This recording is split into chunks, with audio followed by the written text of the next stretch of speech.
The wind howled over the frozen hills of Ash Hollow, Montana, rattling the windows of the old Doyle farmhouse like 1,000 skeletal fingers.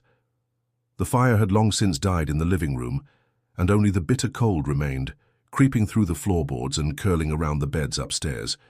It was sometime after midnight when both girls woke screaming, "Elijah!" The name tore from their throats in unison, high-pitched, desperate, almost pleading. Evelyn sat up first, clutching her chest, breath steaming in the icy air. Clara bolted upright in her bed across the room, her wide eyes already brimming with tears. They stared at each other, hearts racing, the name still hanging in the silence between them like a ghost refusing to vanish. "You said it too." Clara whispered, "You said his name." Evelyn tried to catch her breath. Who is Elijah?" Clara's voice trembled. "I don't know. But he was in my dream. I saw his face." Evelyn swung her legs over the side of the bed, her feet touching the cold wood floor. She walked to the window and pulled aside the curtain. Snow fell in thick, lazy sheets. Somewhere beyond the trees, a branch cracked in the darkness. Clara didn't move. "He was outside the house," Clara said, her voice barely audible, "looking in, but not like a person." Evelyn turned sharply. "What do you mean, not like a person?" "He was pale," Clara said, her gaze unfocused. "But his eyes, they knew us. He said my name, then yours. He whispered it over and over." I couldn't move." There was a long pause. Evelyn crossed the room and sat beside her sister. "Maybe it was just a dream. We've had a lot of strange weather lately. Could have just been the wind playing tricks." Clara looked at her. "We both said the same name. At the same time. That's not a trick." A door creaked downstairs.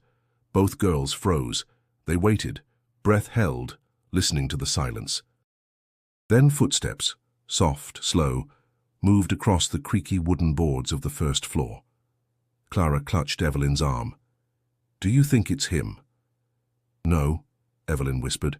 "It's probably just Ma checking the stove." But they both knew Margaret Doyle didn't check anything at night. She never left her room after sundown, not since last winter. Evelyn stood slowly, her body tense, and walked to the bedroom door. She opened it just a crack and peeked into the dark hallway. The stairs were empty. A moment later, the footsteps stopped. Behind her, Clara whispered again, "He said we forgot him." "What?" "In the dream," Clara said.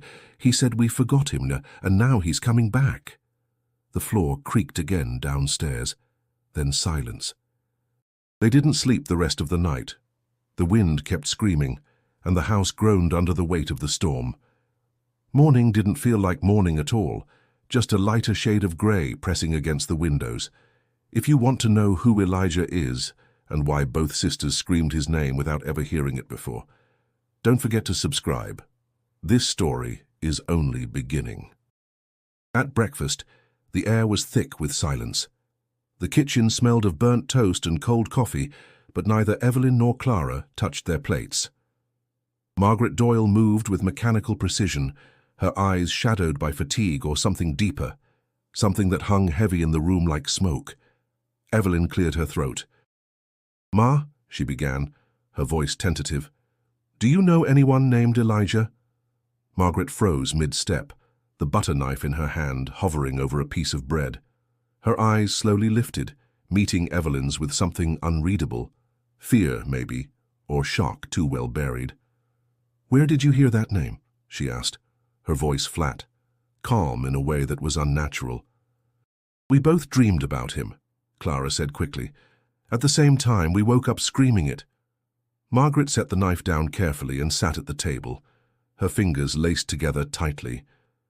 "There's no one by that name around here." "But we—" Evelyn started. "I said no one," Margaret snapped. "It's probably just some name you heard in town or on the radio."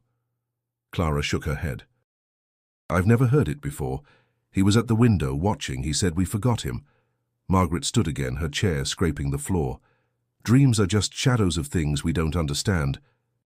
Don't go giving them more power than they deserve." "Ma," Evelyn said more firmly now, "what aren't you telling us?" "Eat your breakfast," Margaret said. without looking back as she walked out of the kitchen, her footsteps quick and uneven. They didn't eat. When Margaret left for the church later that morning, Clara turned to Evelyn, eyes wide. She knew the name. "I saw it too," Evelyn replied. She turned pale. "She's hiding something. We have to find out what." Evelyn nodded slowly. "But we have to be careful. If she's keeping this buried, there's a reason." The rest of the day passed in slow unease. Clara refused to be alone, following Evelyn from room to room. They didn't speak much, but the silence between them felt connected, as though both were listening for something they couldn't name. That night, Evelyn couldn't sleep.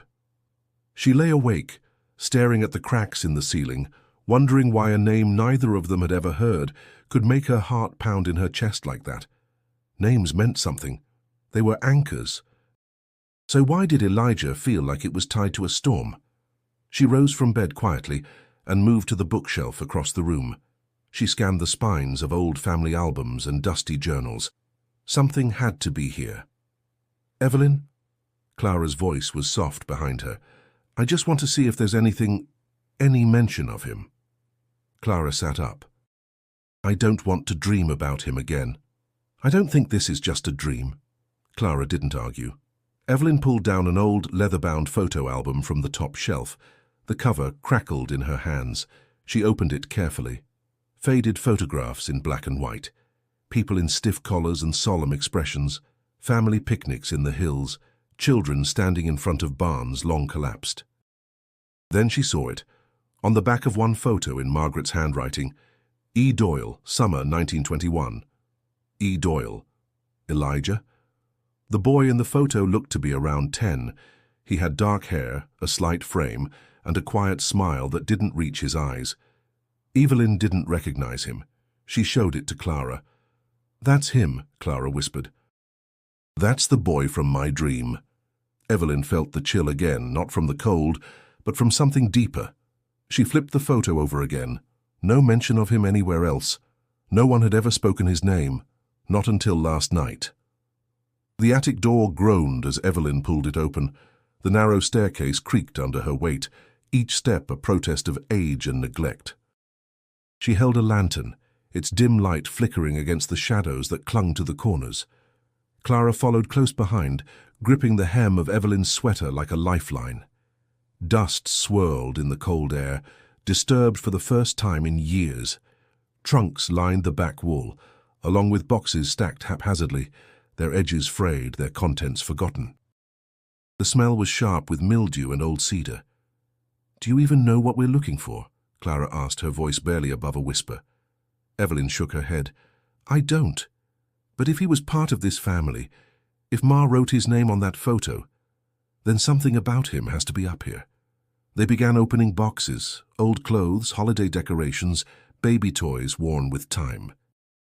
Clara paused at a yellowed scrapbook filled with pressed flowers and notes in Margaret's youthful handwriting. Evelyn worked in silence, sorting through a trunk full of books and letters bound with twine. It was Clara who found it. Tucked beneath a stack of hymnals and sewing patterns was a small leather-bound journal. The cover bore only one initial, E. She held it up. "Could this be—" Evelyn took it gently, opened the first page. "March 3rd, 1927. Ma says I can't go near the creek again. I told her I heard singing there, but she slapped me and said I was lying. I wasn't lying. I think the singing comes from the cave." They read on. Elijah's words were childlike but vivid. He wrote about shadows moving through the trees at night, about voices only he could hear. His entries became more urgent as the pages went on. "May 9th, the man came again. I saw him in the orchard. He's got eyes like glass, and he smells like smoke. He doesn't speak, but I know he's here for me." May 21st. Clara was crying last night. I asked her why, and she said she dreamed about me dying. She doesn't even know me. I don't understand how she knows. Clara pulled the book closer. "That's my name." Evelyn nodded slowly. "It's dated almost 30 years ago." Clara's face paled. "But he said I dreamed about him. I wasn't even born." They turned more pages. Some were torn, others stained by water or age. One stood out. June 12th. If they find this, I'm sorry. I didn't mean to bring it. It followed me. It wants to stay. If you hear it whisper your name, run. The entry ended with a smear of ink, the final word nearly illegible. Evelyn closed the journal. Her hands were trembling. Why did no one ever tell us? Clara asked.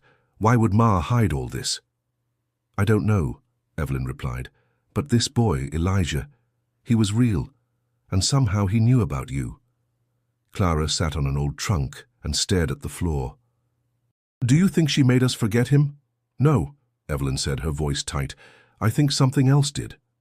The wind outside picked up, whistling through the cracks in the roof. Somewhere below, a door slammed shut on its own. The house seemed to breathe around them, old and restless. Evelyn looked down at the journal again, its pages now heavy with meaning.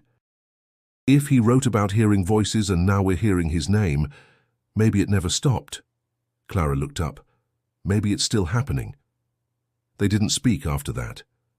Not as they packed the journal and photo into a small box, not as they crept back down the attic stairs, hearts pounding. Something had been waiting in that attic, not just the truth, but the first thread of a story neither of them was ready to understand. Not yet. The next morning, Evelyn left the house early, wrapping the journal in a scarf and hiding it under her coat. Clara watched from the window, her breath fogging the glass. Evelyn didn't tell her where she was going. She didn't need to. Clara knew. There was only one place in Ash Hollow, with old enough records to matter. The town library stood near the church, an old brick building with windows like narrowed eyes. Mrs. Weller, the librarian, barely glanced up as Evelyn stepped inside and headed for the archives in the back. The room smelled like aged paper and linseed oil. Rows of filing cabinets lined one wall, while bound-town ledgers filled the shelves. Evelyn began with the family records. Doyle wasn't an uncommon name in Ash Hollow, but there were few entries before 1940.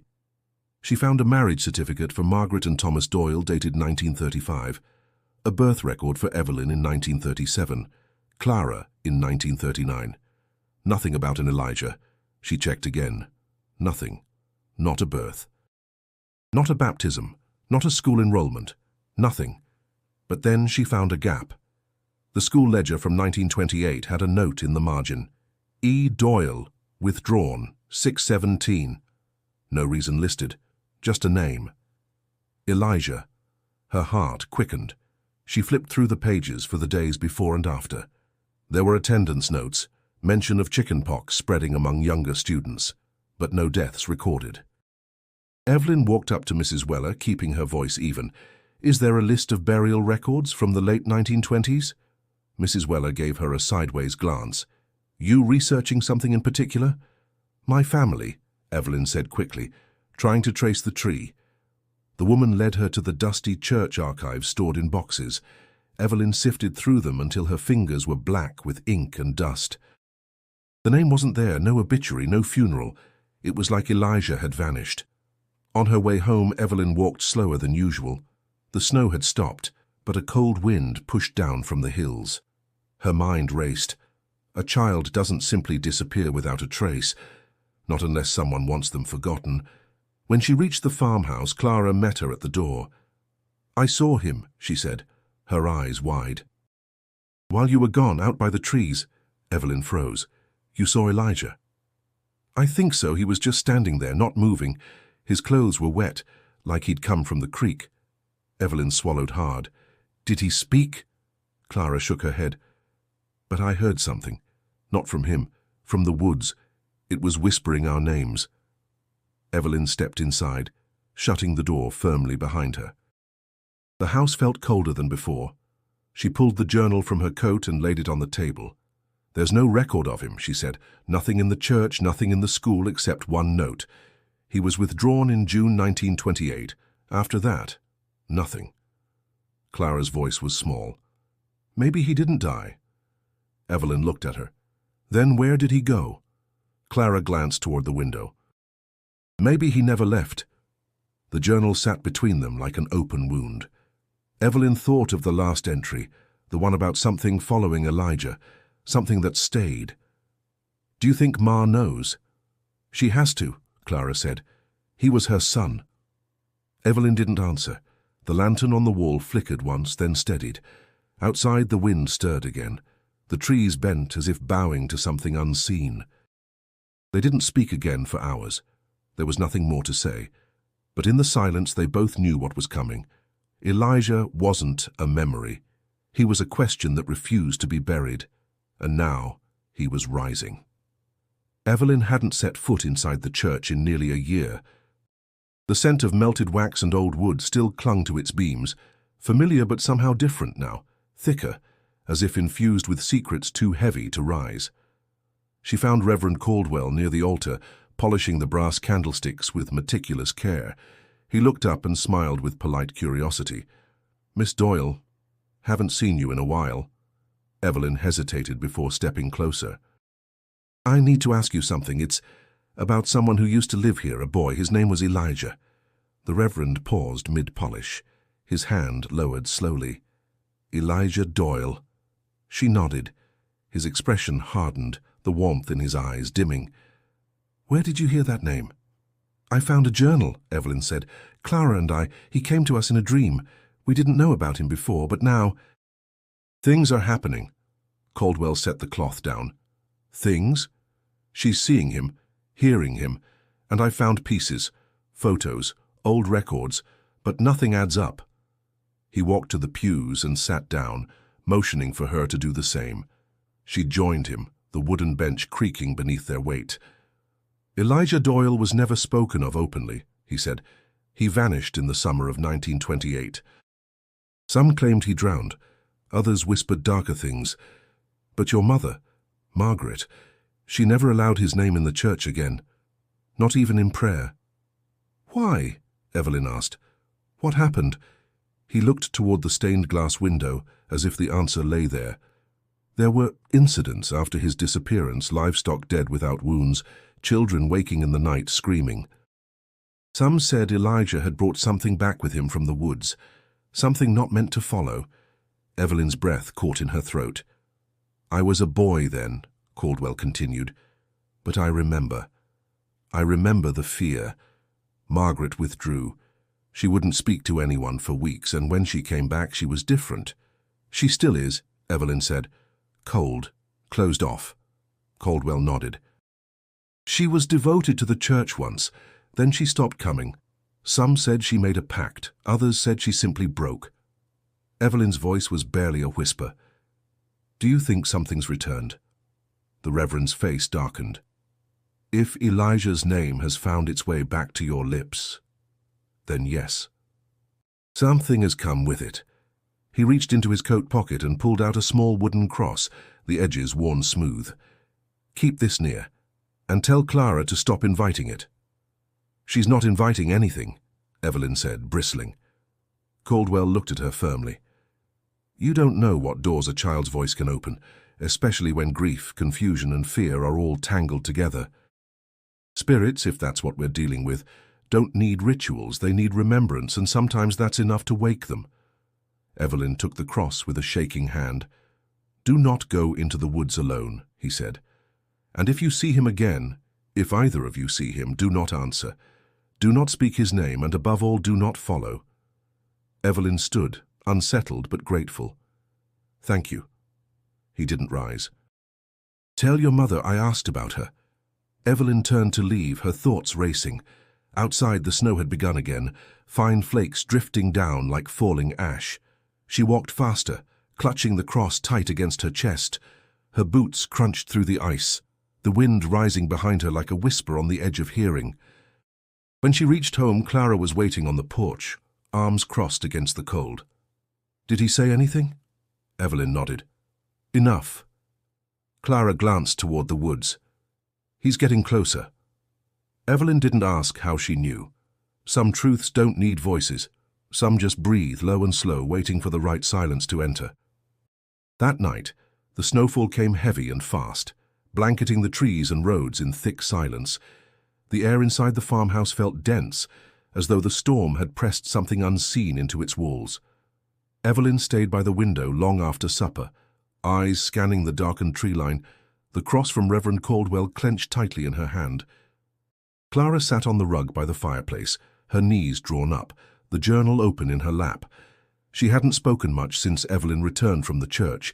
Every so often, she glanced toward the window as though she could sense a shift in the wind or catch a shape slipping between the trees. "Read anything new?" Evelyn asked quietly. Clara didn't look up. "There are pages missing, torn out." "After June." "Maybe Margaret took them," Evelyn said, "to hide something." Clara finally met her eyes. "Or maybe he never got to write them." The fire snapped. Evelyn turned from the window. "You should sleep." Clara shook her head. "If I sleep, he comes." "You don't know that." "Yes, I do."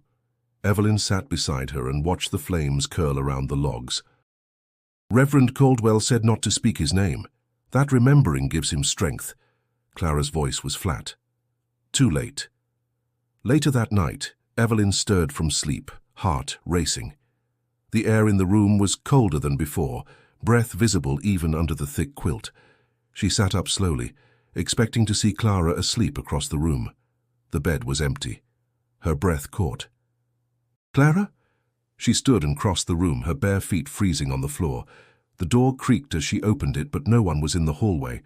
The lantern at the top of the stairs was still lit, casting a dull orange glow. Then she heard it. A whisper. Soft, distant, familiar. "Elijah. Elijah." She followed it, descending the stairs one careful step at a time. The front door was ajar, snow drifting in. Outside, the world had turned to white, and in the distance, near the edge of the trees, a figure stood, small, barefoot, hair tangled in the wind. "Clara!" Evelyn rushed into the snow, her nightgown whipping around her legs, the wind slicing against her skin. Clara didn't move. She stood with her back to Evelyn, her arms limp at her sides. Evelyn grabbed her, spinning her around. Clara's eyes were open, but she wasn't awake. "Elijah wants to come inside," she said, her voice hollow. Evelyn shook her. "Clara, wake up." "He said he doesn't like the cold anymore." Evelyn dragged her sister back toward the house, footprints already filling behind them with fresh snow. Once inside, she locked the door and shoved the bolt across. Clara blinked slowly. "I didn't mean to go out there." "You were sleepwalking," Evelyn said, wrapping a blanket around her. "You weren't in control." Clara looked toward the window. "He's lonely." Evelyn didn't speak. That night, Clara slept fitfully, whispering the name over and over. Evelyn stayed awake, watching the snow pile against the window, thinking of torn journal pages and forgotten records, of a boy who once sang by the creek and vanished without trace. And in her silence, she heard it too. Not loud, not near. Just the faintest whisper beneath the wind, curling through the cracks in the old house. A name spoken with longing, not shouted, not demanded, just remembered. The morning sun offered no warmth, just a grey haze stretched thin over Ash Hollow like a shroud. Evelyn wrapped her coat tighter, stepping off the porch with the weight of a question pressing into her ribs. She needed answers, and there was only one person left who might speak truth: Sheriff Walter Crane. She found him at the station, sipping coffee from a chipped mug, the radio crackling low in the background. His eyes flicked up as she entered, familiar, yet distant. He'd known her since she was a child. "Evelyn Doyle," he said, nodding. "Didn't expect to see you here." "I need to ask you something," she said, sitting across from him. "About my family, about Elijah." The pause was immediate. The mug stopped halfway to his mouth. "Where'd you hear that name?" "We found a journal," she said. "Clara and I. Pictures. Records. No one told us he existed, but he did, didn't he?" Crane sighed, setting the mug down. "Your mother wouldn't want me talking about this." "She's not talking at all," Evelyn snapped. "She lies or she hides, and Clara, she's seeing things, hearing him." "I need the truth, Sheriff. Please." His eyes softened, but his voice remained firm. "What I tell you doesn't leave this room." She nodded. "I was 18 when it happened," he said. "Just joined the deputy force. I remember the day Elijah disappeared. It was the first real search I ever joined. The whole town combed the woods for hours, days. No blood, no body, just a few footprints by the creek. Then nothing. Evelyn swallowed. Why did everyone stop looking? Because Margaret made them, Crane said. One day she came into town and told everyone to stop, said he was gone, and we needed to let him go. She gave up? Evelyn asked, stunned. No, he said quietly. She didn't give up. She changed. It was like something broke in her. He leaned forward, his voice low. There was a story that floated around, whispers about a group, some old ritual thing that Margaret got mixed up in when her boy got sick. He had fever, real bad. Some said she turned to things outside the church for help. People stopped talking about it after he vanished. Evelyn's skin prickled. You think she made some kind of deal? I don't know, Crane said. But I know Margaret Doyle wasn't the same woman after, and that house of yours, it's always been strange. She frowned. What do you mean? Cold spots, strange sounds, visitors who never came back. Folks around town avoided it, never said why. They just felt it. Evelyn's chest tightened. You think something stayed behind? I think you're not wrong to be scared, he said. And I think whatever your mother buried, it's clawing its way back up. Back at the farmhouse, Margaret was waiting by the window. Evelyn walked in and closed the door softly behind her. You went to Crane, Margaret said without turning. I had to. Margaret's voice was cold. You're stirring things that should stay dead. No, Evelyn said. I'm uncovering what was hidden, what you buried. You lied to us. Margaret turned, her eyes dark with something deeper than anger. I buried a nightmare, Evelyn, to save what was left. And now you've dug it up. Evelyn took a step forward. We deserve to know. No, Margaret whispered. Some truths don't belong to the living. The room fell silent. Upstairs, Clara called Evelyn's name in a voice too calm, too distant. Evelyn didn't move. Neither did Margaret. But both knew. Whatever they'd tried to forget wasn't gone. It had just been waiting. The night came with no warning, swallowing the farmhouse in a silence so deep it made the walls feel hollow. Evelyn kept checking Clara's room, where her sister lay curled beneath layers of quilts, eyes fluttering behind closed lids.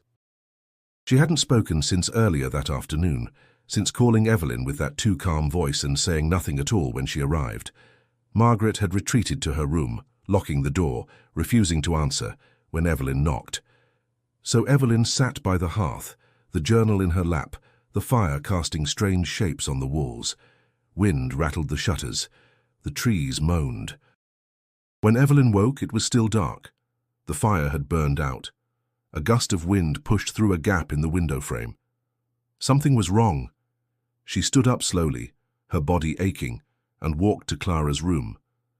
The bed was empty, blankets tossed aside, window open.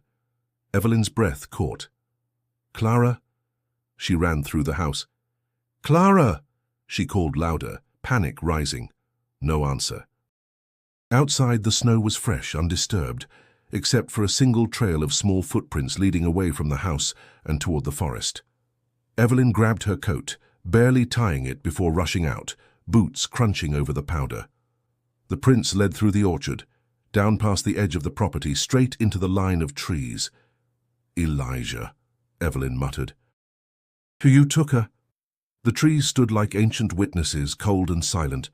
The forest swallowed the trail quickly, but she followed instinct, the path Clara had walked before in sleep, drawn by something neither of them understood. Her lantern swung in the wind, casting long, dancing shadows between the trunks. Then she saw it. Half buried beneath the snow, the entrance to the old mine, the one they'd been forbidden to go near since childhood. Boards once nailed across the mouth now lay broken and rotting. Something had been there recently, something small and barefoot. Evelyn stepped closer. The air was thick with damp, the scent of earth and something metallic underneath. She knelt beside the entrance, finding a scrap of cloth. Clara's scarf caught on a jagged stone.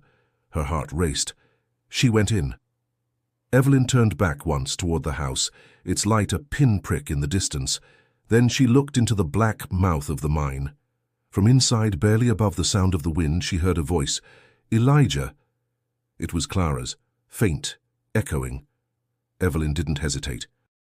She stepped inside, swallowed whole by the dark. The tunnel stretched endlessly, walls slick with moisture, the ground uneven. Her lantern flickered with every breath, every step. She called her sister's name over and over, but only silence answered.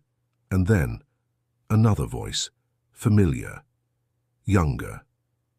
"Elijah." But this time, it wasn't Clara. It wasn't even a whisper. It was a boy's voice, clear, nearby. Evelyn froze, a faint sound of water dripping. Then footsteps, not hers. Ahead, a glow, flickering, faint. She followed it deeper into the mine, her breath short, hands trembling. Every wall she passed seemed to pulse with something old, like the place itself remembered. And just before the light vanished, she saw it.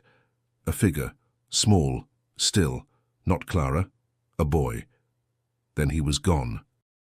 And the tunnel went silent again. Evelyn stood alone, surrounded by earth and shadow, with only one truth pulsing in her chest. Clara was down here somewhere, but she wasn't the only one. Evelyn moved deeper into the mine, the lantern trembling in her grip, shadows stretching and pulling with every flicker of light.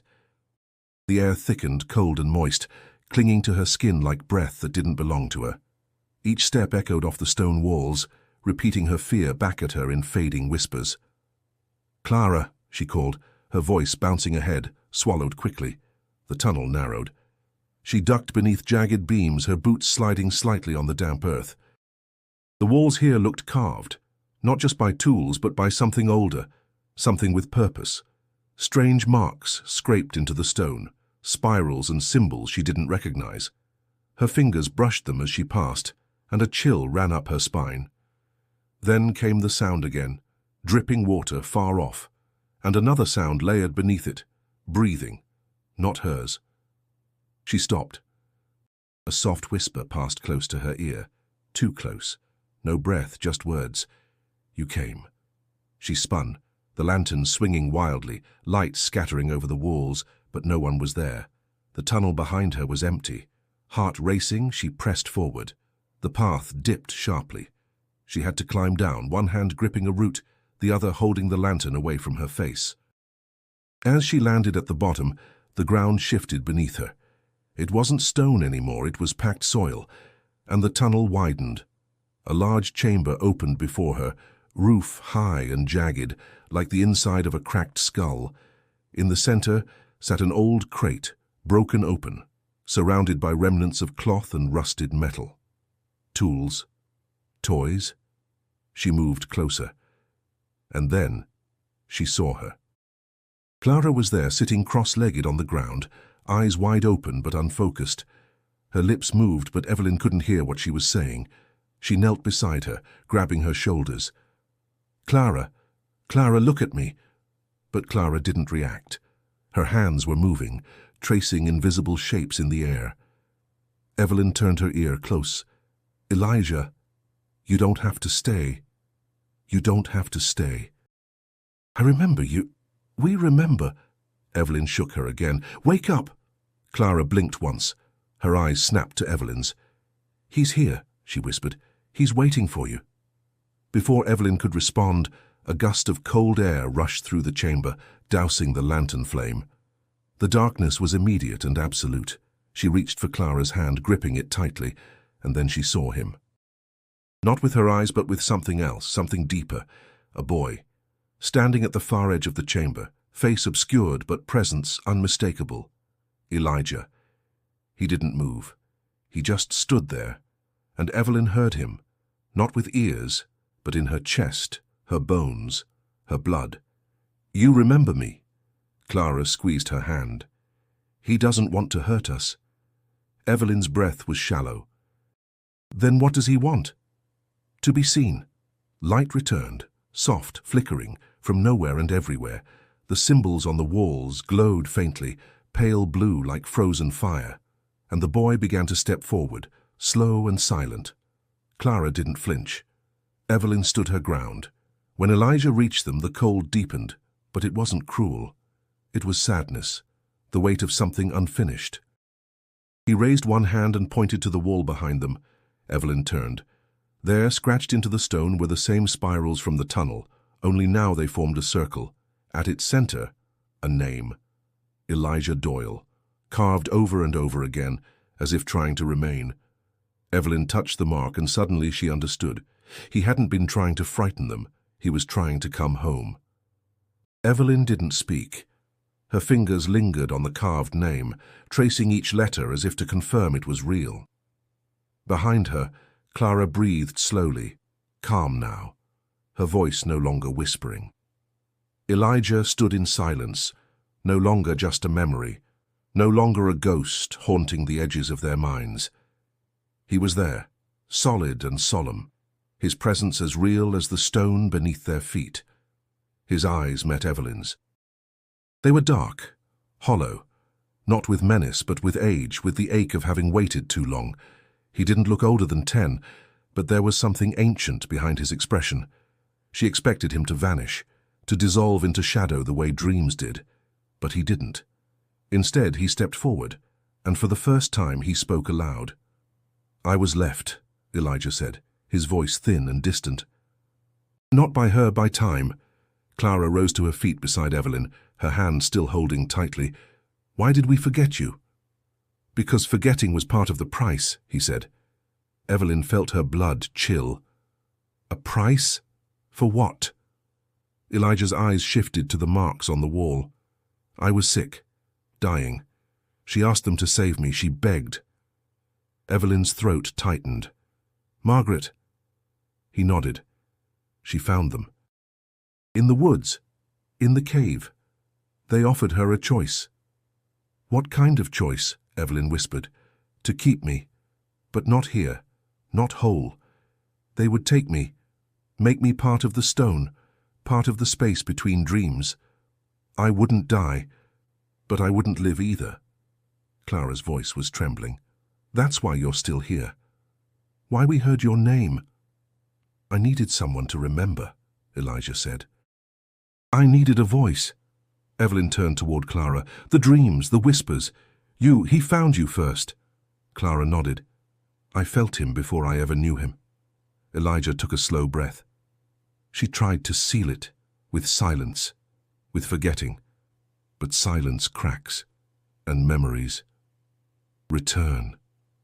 Evelyn felt tears rise. She was trying to protect you, but she buried you. Elijah's gaze dropped. "And now I'm between."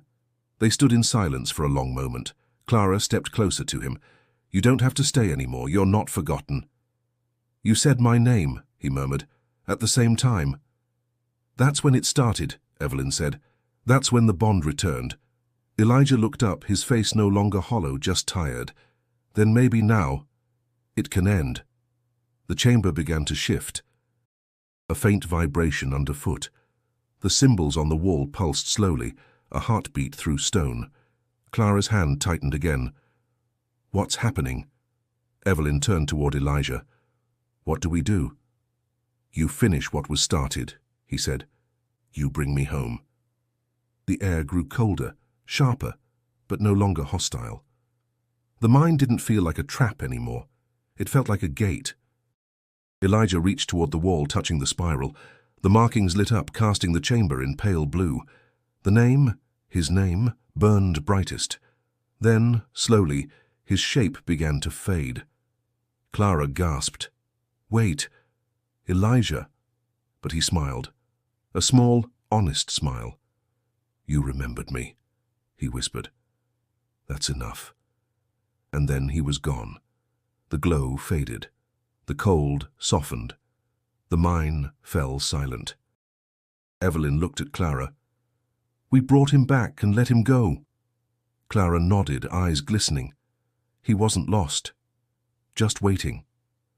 Together they turned toward the tunnel, the path behind them no longer dark, but lit by something new, something clear. They walked in silence, the name still echoing in their hearts. Elijah. Remembered. They reached the surface just as dawn began to break. Snow still fell in soft waves, But the air had shifted, lighter somehow, though the weight of what they'd seen clung to their clothes like frost. The farmhouse stood quietly on the horizon, its silhouette barely distinct against the grey-blue sky. Evelyn didn't speak until they stepped through the door. Margaret was waiting in the kitchen, still in her nightgown, a candle flickering on the table. Her eyes were red, but she hadn't been crying. She'd been awake, waiting. "You saw him," she said. Evelyn nodded. "He spoke to us." Margaret closed her eyes. "Then it's too late." Clara stepped forward. "No, it's not. He's at peace." Margaret looked at her daughters, and for the first time the hard lines of her face cracked. "You don't understand what I did." "What I gave up." Evelyn sat opposite her. "Then tell us. Everything." Margaret stared at the flame between them. "He was my firstborn, before either of you. Elijah was small, delicate, always sick. I prayed, every night. But the fever wouldn't break. The doctor said he'd be gone by morning." Her hands trembled. "I was desperate. There were stories. About the cave, about something older than God that lived in the stone. Some said it answered if you gave it a name." "You made a deal," Evelyn said softly. Margaret nodded. "I gave them his name. I asked them to take his sickness, to spare him. They said they would, but he wouldn't be mine anymore. He'd be in between." "You thought he died," Clara said. Margaret shook her head. "No. He didn't die. Not right away. He changed. Started speaking in riddles, drawing symbols. Said things no child should say. I was afraid of him.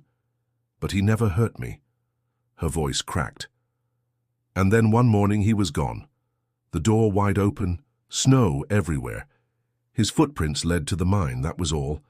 Evelyn whispered, "You told the town to stop looking." "I had to," Margaret said.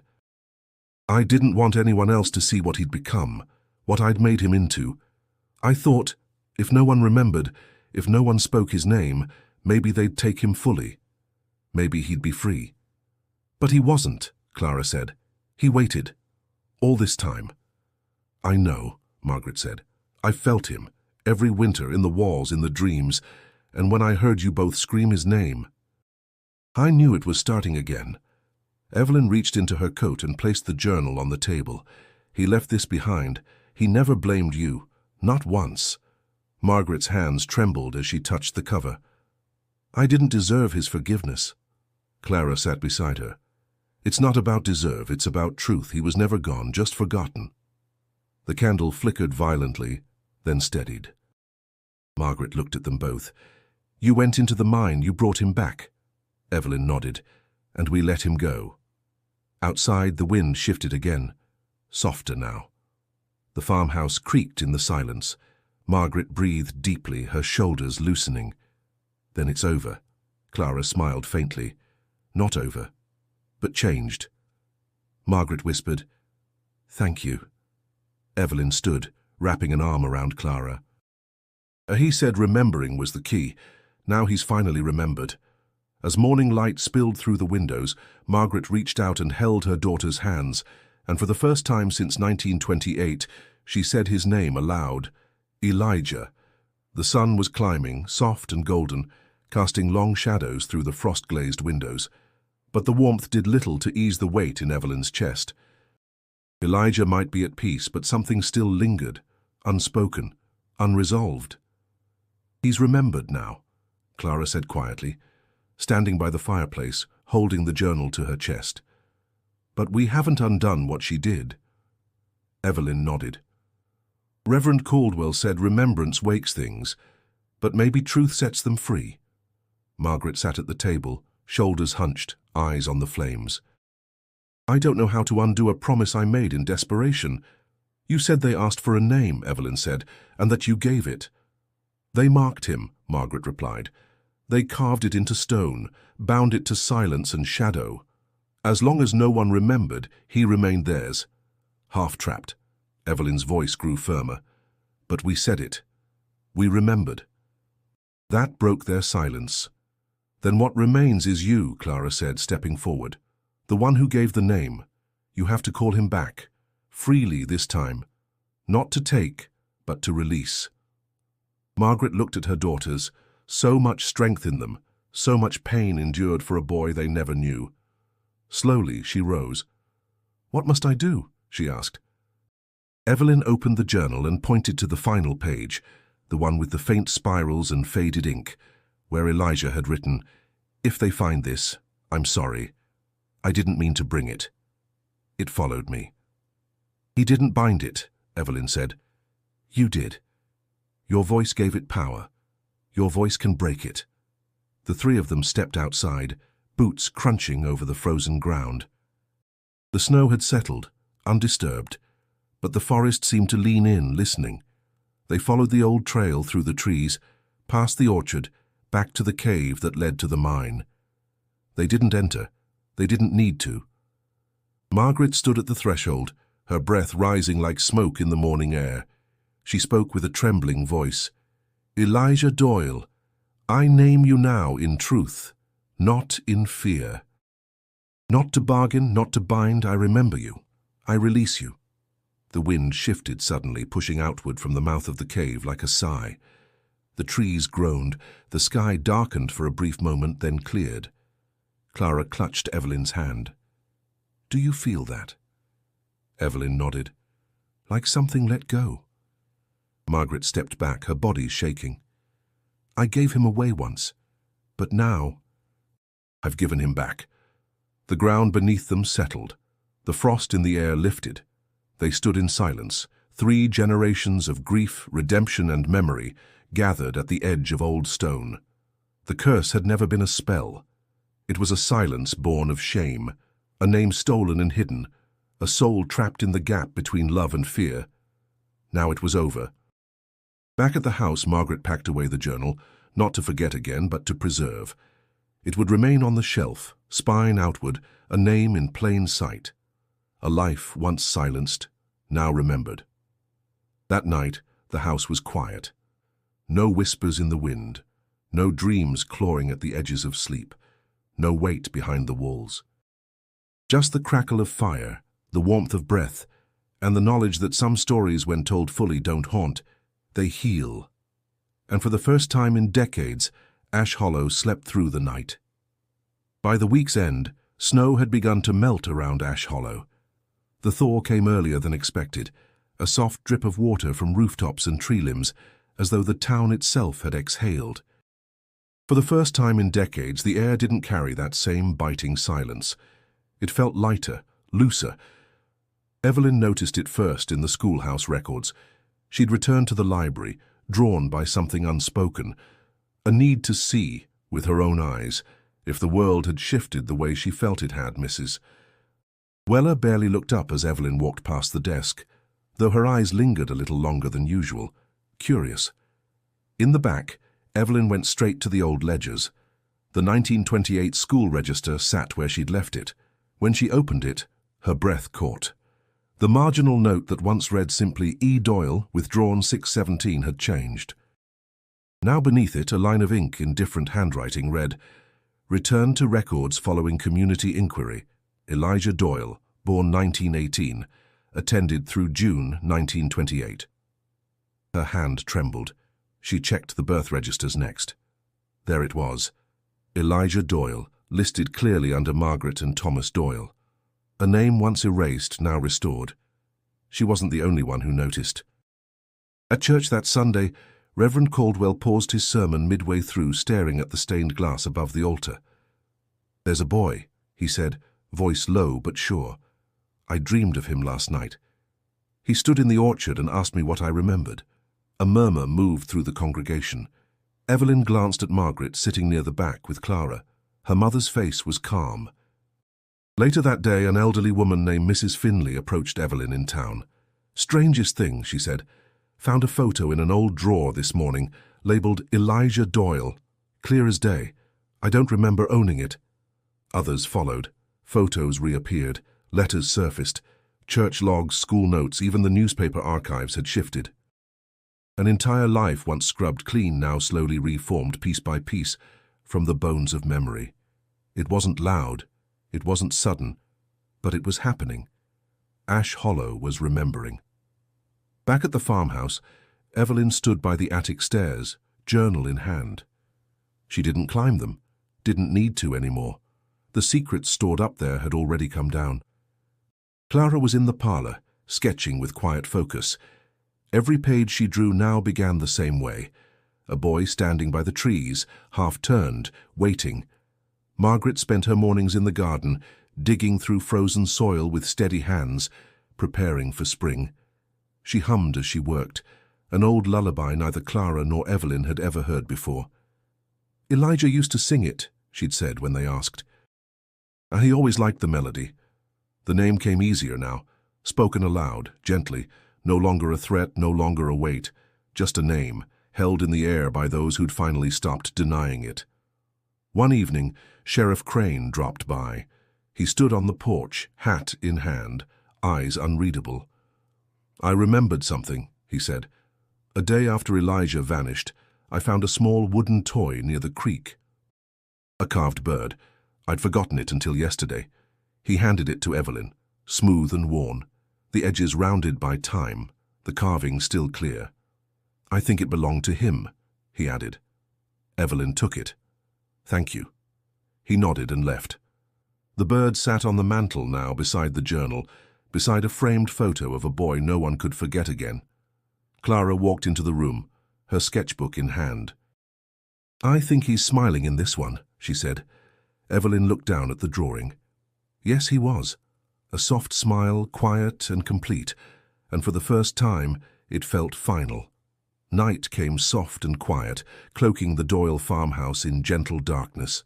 The wind outside no longer howled, but rustled gently through the trees, brushing the windows like a lullaby. The sisters sat in their shared room, the warmth of the fire wrapping around them, the journal now resting on the nightstand between their beds. Clara spoke first.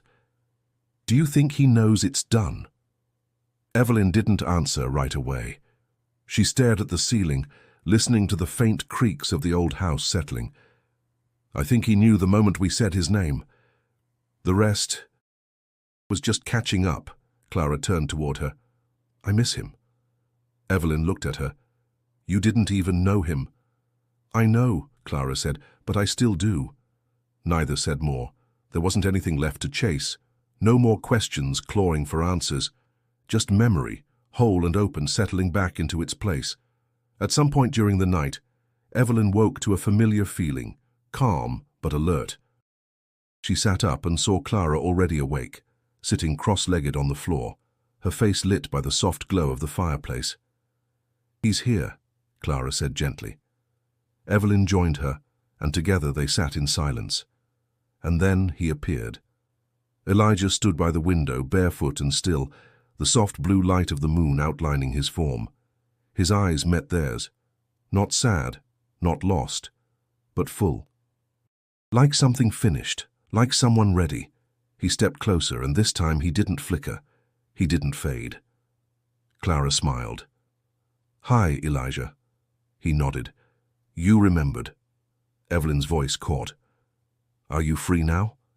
Elijah tilted his head as though listening to something distant. "I'm going soon, but I wanted to say thank you." "You were never forgotten," Clara whispered. Elijah stepped toward the journal and gently laid his fingers on the cover. "Now I won't be."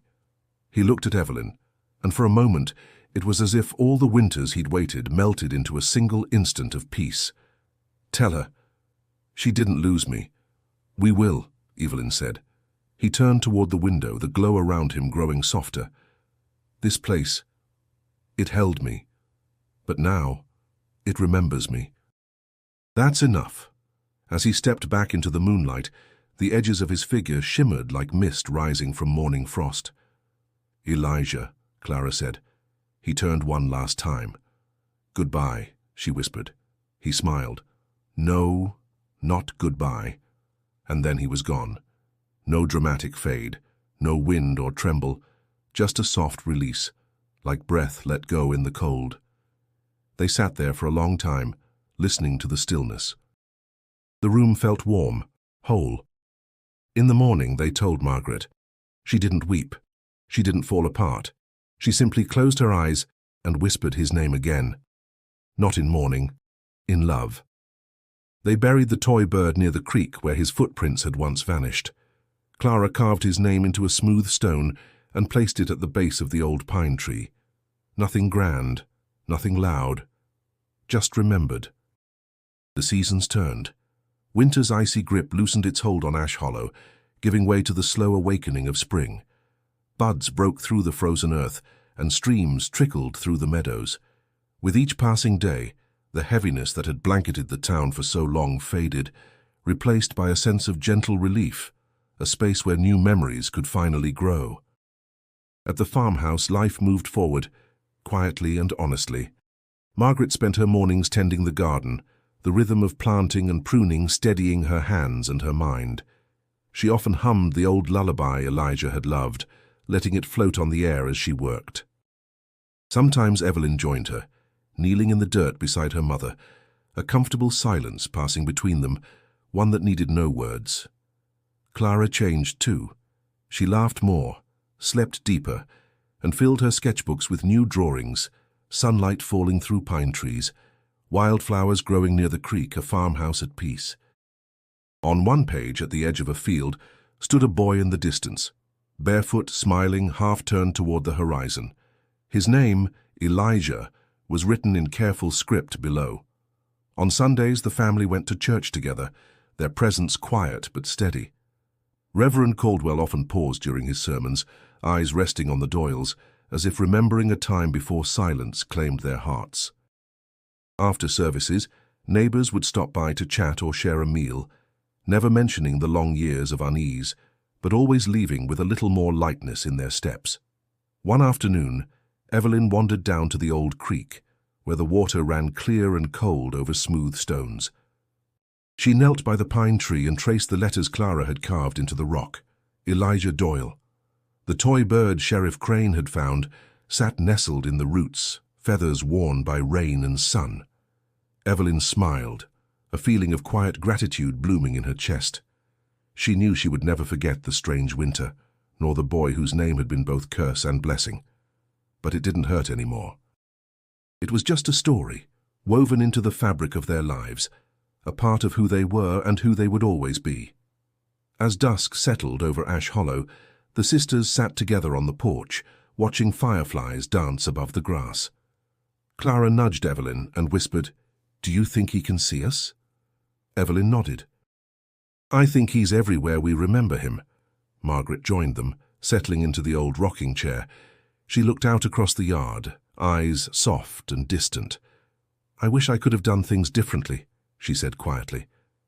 "You did what you could," Evelyn replied. "You gave us back his name, that was enough." Margaret nodded, her gaze fixed on the fading light. Silence fell, gentle and easy. The kind that's full of understanding and forgiveness, the kind that lets memory breathe.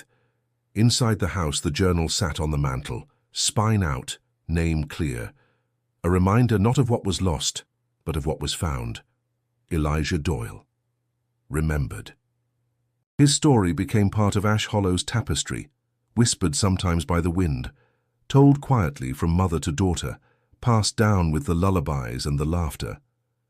And whenever a new winter settled in, and the trees bent under the weight of snow, someone would look toward the old mine and feel no fear, only gratitude that a name once nearly lost was now carried, always, in the hearts of those who chose to remember.